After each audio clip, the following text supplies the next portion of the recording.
ओम नमो भगवते वासुदेवाय। जय श्री हरि। ओम नमः शिवाय। आप सभी का हमारे YouTube चैनल पर हार्दिक स्वागत है।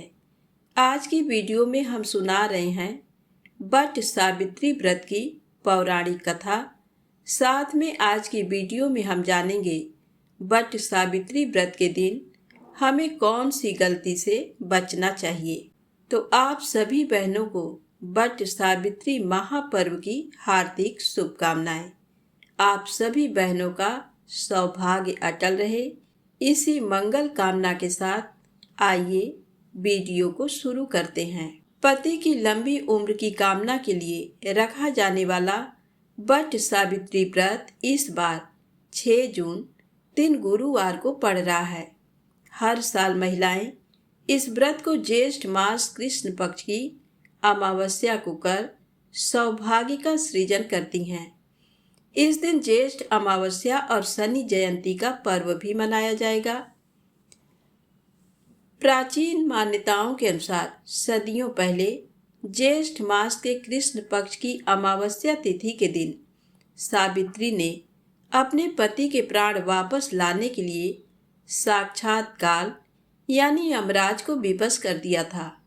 सुहागिन महिलाएं इस दिन वट वृक्ष का पूजन कर सावित्री और सत्यवान की कथा सुनती और सुनाती हैं। इस व्रत को विधि विधान के साथ रखने से महिलाओं को अखंड सौभाग्य की प्राप्ति होती है, जिसके चलते जीवन की समस्त बाधाओं का नाश होता है।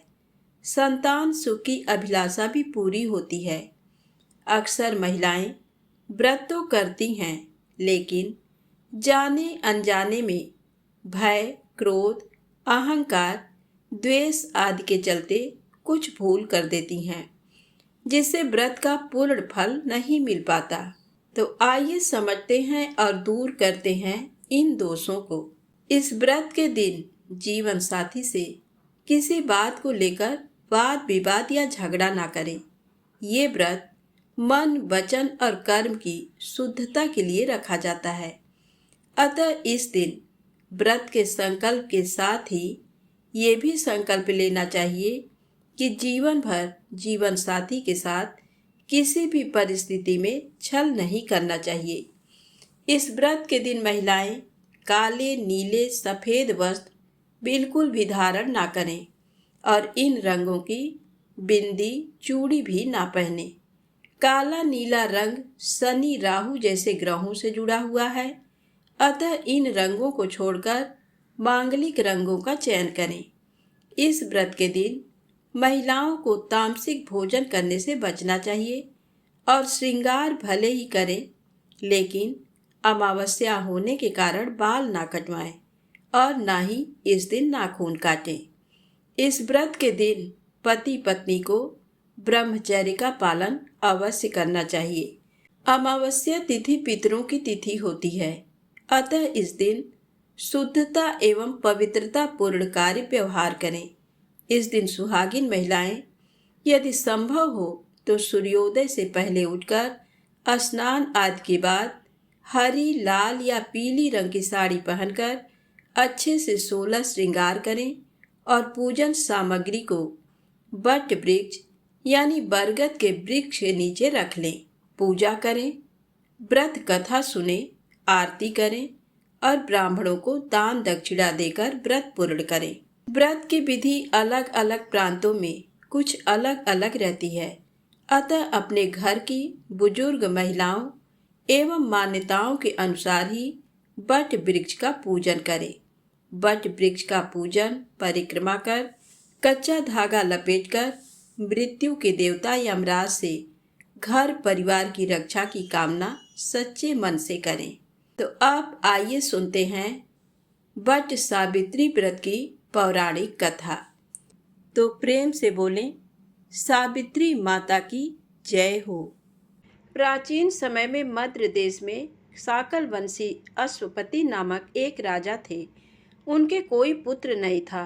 तब ब्राह्मणों के निर्देश पर वे पुत्र की कामना से सभी कामनाओं को पूर्ण करने वाली सावित्री की आराधना करने लगे। कुछ समय के बाद उनकी आराधना से प्रसन्न होकर सावित्री देवी ने राजा को दर्शन दिया। सावित्री देवी ने कहा, राजन, तुम मेरे नित्य भक्त हो, अतः मैं तुम्हें कन्या प्रदान करूंगी। मेरी कृपा से तुम्हें सर्वांग सुंदरी कन्या प्राप्त होगी। ये कहकर वह देवी आकाश में बिजली की भांति अदृश्य हो गई। उस राजा की मालती नाम की पतिव्रता पत्नी थी। समय आने पर उसने सावित्री के समान रूप वाली एक कन्या को जन्म दिया। तब राजा ने ब्राह्मणों से कहा, तप के द्वारा आवाहन किए जाने पर माता सावित्री ने इसे मुझे दिया है तथा ये सावित्री के समान रूप वाली है, अतः इसका नाम सावित्री होगा। तब उन ब्राह्मणों ने उस कन्या का नाम सावित्री रख दिया। समय बीतने पर जब सावित्री युवती हुई तब सावित्री को वर खोजने के लिए कहा गया, तो उसने द्युमत सेन के पुत्र सत्यवान को पति रूप में वरण कर लिया। इधर ये बात जब नारद जी को मालूम हुई तो वे राजा अश्वपति के पास आकर बोले कि आपकी कन्या ने वर खोजने में बड़ी भारी भूल की है। सत्यवान गुणवान तथा धर्मात्मा अवश्य है, परंतु वह अल्पायु है। 1 वर्ष बाद ही उसकी मृत्यु हो जाएगी। नारद जी की बात सुनकर राजा उदास हो गए। उन्होंने अपनी पुत्री को समझाया, पुत्री, ऐसे अल्पायु व्यक्ति से विवाह करना उचित नहीं है, इसलिए तुम कोई और वर चुन लो। इस पर सावित्री बोली, तात, आर्य कन्याएं अपने पति का वरण एक ही बार करती हैं, अतः अब चाहे जो हो, मैं सत्यवान को ही वर रूप में स्वीकार करूंगी। सावित्री के दृढ़ रहने पर आखिर राजा अश्वपति विवाह का सारा सामान और कन्या को लेकर वृद्ध सचिव सहित उस वन में गए जहां अपना राज और नेत्र ज्योति खो चुके राजा द्युमत सेन अपनी रानी और राजकुमार सहित एक वृक्ष के नीचे कुटिया बनाकर रहते थे। उसी वन में विधि विधान पूर्वक सावित्री और सत्यवान का विवाह कर दिया गया। वन में रहते हुए अत्यंत कष्ट पाकर भी सावित्री सास, ससुर और पति की सेवा में लगी रही। नारद जी के कथनानुसार पति के मरण काल का समय पास आया तो धर्मपरायणा सावित्री ने ससुर से आज्ञा लेकर त्रिरात्र व्रत का अनुष्ठान किया। चौथा दिन आने पर जब सत्यवान ने लकड़ी, फूल और फल लाने के लिए जंगल की ओर प्रस्थान किया, तब सावित्री भी सास ससुर से आज्ञा लेकर दुखी मन से पति के साथ उस भयंकर जंगल में गई। नारद जी के वचनों का ध्यान करके मन में भीषण कष्ट रहने पर भी उसने अपने इस भय को पति के सामने उजागर नहीं होने दिया।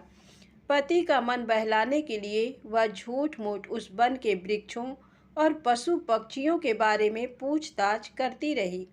सूरवीर सत्यवान उस भयंकर वन में विशाल वृक्षों, पक्षियों एवं पशुओं के दल को दिखला दिखलाकर थकी हुई एवं कमल के समान विशाल नेत्रों वाली राजकुमारी सावित्री को आश्वासन देता रहा।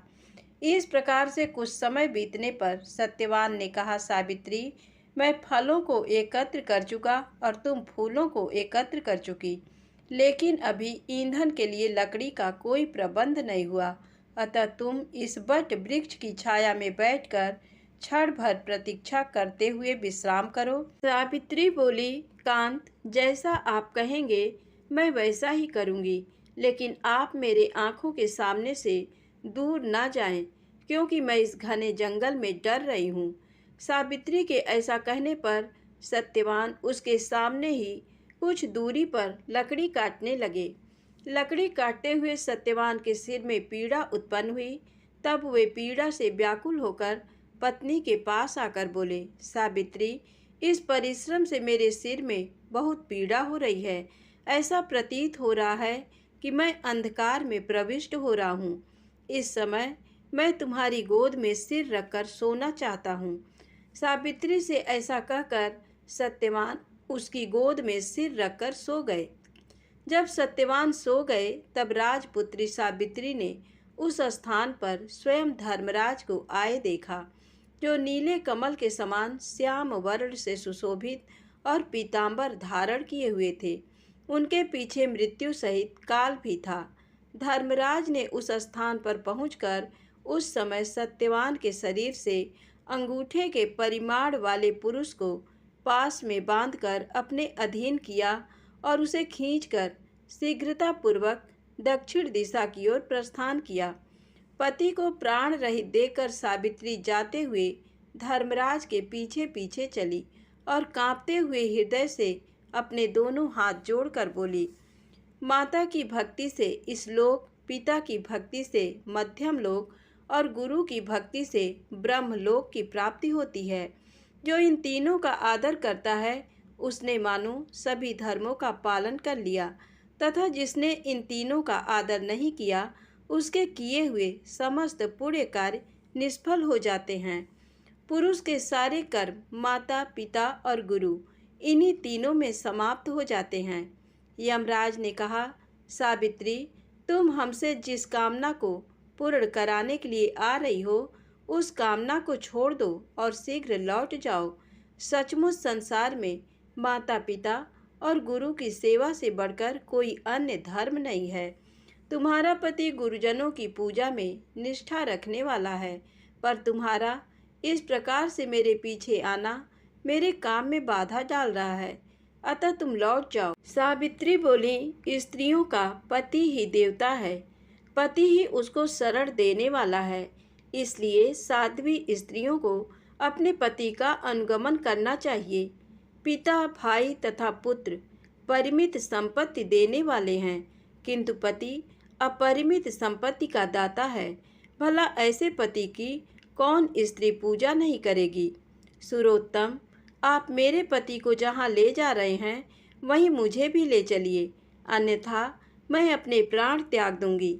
यमराज ने कहा, पतिव्रते, मैं तुम पर प्रसन्न हूँ, अतः सत्यवान के प्राणों को छोड़कर कोई भी वरदान मांग लो, देर मत करो। सावित्री बोली, धर्मज्ञ जो राज्य से च्युत हो गए हैं तथा जिनकी आँखों की ज्योति चली गई है, ऐसे मेरे महात्मा ससुर को राज्य तथा नेत्र ज्योति प्रदान कीजिए। यमराज ने कहा, भद्रे, तुम्हारी ये सब अभिलाषा पूर्ण होगी। तुम बहुत दूर तक चली आई हो, तुम्हारे मेरे पीछे चलने से मेरे काम में विघ्न पड़ेगा और तुम्हें भी थकावट होगी, अतः अब तुम लौट जाओ। सावित्री ने कहा, देवश्रेष्ठ, सत्पुरुषों के साथ समागम होने पर कैसा परिश्रम और कैसा दुख। विष, अग्नि, सर्प तथा शस्त्र से लोगों को उतना भय नहीं होता जितना दुष्टों से होता है। जिस प्रकार सत्पुरुष अपने प्राणों का विसर्जन करके भी परोपकार करते हैं, उसी प्रकार दुर्जन भी अपने प्राणों का परित्याग कर दूसरे को कष्ट देने में तत्पर रहते हैं। ये जगत सत्पुरुषों द्वारा धारण किया जाता है तथा आप उन सत्पुरुषों के अग्रणी हैं, इसलिए देव, आपके पीछे चलते हुए मुझे कुछ भी क्लेश नहीं है। यमराज बोले, विशालाक्षी, तुम्हारे इन धर्मयुक्त वचनों से मैं प्रसन्न हूँ, अतः सत्यवान के प्राणों के अतिरिक्त दूसरा वर मांग लो, देर ना करो। सावित्री ने कहा, प्रभु, मैं 100 सहोदर भाइयों की अभिलाषिणी हूँ। मेरे पिता पुत्रहीन हैं, अतः वे पुत्र लाभ से प्रसन्न हूँ। ये सुनकर यमराज ने सावित्री से कहा, सावित्री, तुम जैसे आई हो वैसे ही लौट जाओ तथा अपने पति के अंतिम क्रिया की व्यवस्था करो। अब ये दूसरे लोक में चला गया है, अतः तुम इसके पीछे नहीं चल सकती। चूँकि तुम पतिव्रता हो, इसलिए 2 घड़ी तक और मेरे साथ चल सकती हो। भद्रे, सत्यवान ने गुरुजनों की सेवा करके महान पुण्य अर्जित किया है, अतः मैं स्वयं इसे ले जा रहा हूँ। सुंदरी, विद्वान पुरुष को माता, पिता और गुरु की सेवा में सदैव तत्पर रहना चाहिए और उनका कभी भी अपमान नहीं करना चाहिए। मनुष्य के जन्म के समय माता और पिता जो कष्ट सहन करते हैं, उसका बदला सैकड़ों वर्षों में भी नहीं चुकाया जा सकता। अतः मनुष्य को माता, पिता तथा गुरु का सर्वदा प्रिय कार्य करना चाहिए, क्योंकि इन तीनों के संतुष्ट होने पर सभी तपस्याएं संपन्न हो जाती हैं। भद्रे, तुम्हारे द्वारा कही हुई सभी बातें पूर्ण होंगी। तुम्हारा काम पूरा हो गया, अब तुम लौट जाओ। तुम्हारा इस प्रकार से मेरे पीछे आने से मेरे कार्य में विघ्न पड़ता है और तुम्हें भी कष्ट हो रहा है, इसलिए मैं तुमसे ऐसा कह रहा हूँ। सावित्री ने कहा, देवश्रेष्ठ, धर्मोपार्जन के कार्य में कैसी ग्लानि और कैसा कष्ट। देव, ज्ञानी व्यक्ति को सर्वदा धर्मोपार्जन करना चाहिए, क्योंकि उसका लाभ सभी लाभों से विशेष महत्वपूर्ण है। प्राणी जहाँ कहाँ भी जाए, पीछे अकेले धर्म ही जाता है। मित्र एवं भाई बंधु कोई साथ नहीं देता। इस संसार में और स्वर्ग में मनुष्य जितने भी प्रकार के उत्तम वस्तुओं और भोगों को प्राप्त करता है, वह उनके पुण्य कर्मों का ही फल होता है। उसकी प्राप्ति के उपाय हैं यज्ञ, तप, दान, इंद्रिय निग्रह, क्षमाशीलता, ब्रह्मचर्य, सत्य, तीर्थों की यात्रा, स्वाध्याय, सेवा, सत्संग, देवार्चन, गुरुजनों की सेवा तथा ब्राह्मणों की पूजा। इसलिए विद्वान पुरुष को सदा धर्माचरण करना चाहिए, क्योंकि मृत्यु इसकी प्रतीक्षा नहीं करती कि इसने अपना कार्य पूरा किया अथवा नहीं। प्राणी इस संसार में मृत्यु से सदैव भयभीत रहते हैं, पर पुण्यवान सत्पुरुष सर्वदा निर्भय होकर जीते हैं। यमराज बोले, विशालाक्षी, तुम्हारी इन धर्मयुक्त बातों से मैं विशेष संतुष्ट हूँ, अतः तुम सत्यवान के प्राणों के अतिरिक्त अन्य वर मांग लो, देर मत करो। सावित्री ने कहा, देव, मैं सत्यवान के 100 पुत्रों की माँ बनना चाहती हूँ, क्योंकि लोकों में पुत्रहीन की सद्गति नहीं होती। यमराज बोले, भद्रे, अब तुम शेष अभिष्ट कामना को छोड़कर लौट जाओ, तुम्हारी ये याचना भी सफल होगी। सावित्री ने कहा, धर्म अधर्म के विधान को भली भांति जानने वाले देव, आप ही जगत के स्वामी हैं। चूँकि आप कर्मों के अनुरूप प्रजाओं का नियमन करते हैं, इसलिए यम नाम से पुकारे जाते हैं। प्रभो, चूँकि आप धर्म पूर्वक सारी प्रजा को आनंदित करते हैं, इसलिए लोग आपको धर्मराज नाम से पुकारते हैं। लोग मरने पर अपने सत असत दोनों प्रकार के कर्मों को आगे रखकर आपके समीप जाते हैं, इसलिए आप मृत्यु कहलाते हैं। आप सभी प्राणियों के क्षण, कला आदि से समय की गणना करते रहते हैं, इसलिए तत्वदर्शी लोग आपको काल नाम से पुकारते हैं। देवताओं में श्रेष्ठ, अपनी शरण में आई हुई मुझ दुखिया की रक्षा कीजिए। इस राजपुत्र के माता पिता भी दुखी हैं।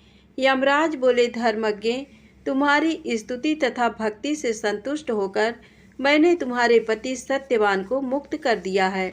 अब तुम सफल मनोरथ होकर लौट जाओ।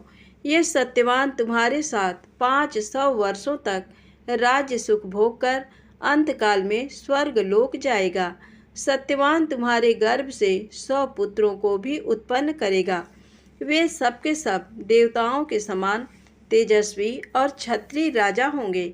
इतना कहकर यमराज सत्यवान को छोड़कर काल तथा मृत्यु के साथ वहीं अदृश्य हो गए।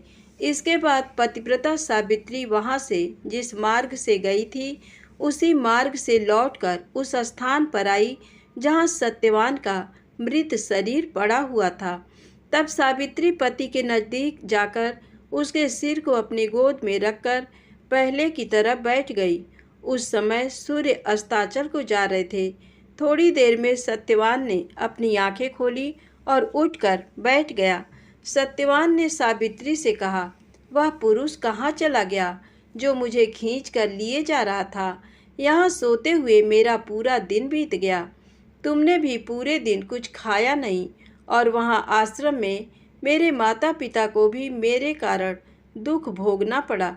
सावित्री, मैं उन्हें देखना चाहता हूँ, चलो जल्दी चलो। सावित्री बोली, स्वामी, सूर्य तो अस्त हो गए, चलिए हम आश्रम को लौट चलें। मैं वहीं सारी घटना विस्तार से आपको बताऊंगी। ऐसा कहकर सावित्री पति के साथ आश्रम पर पहुंची।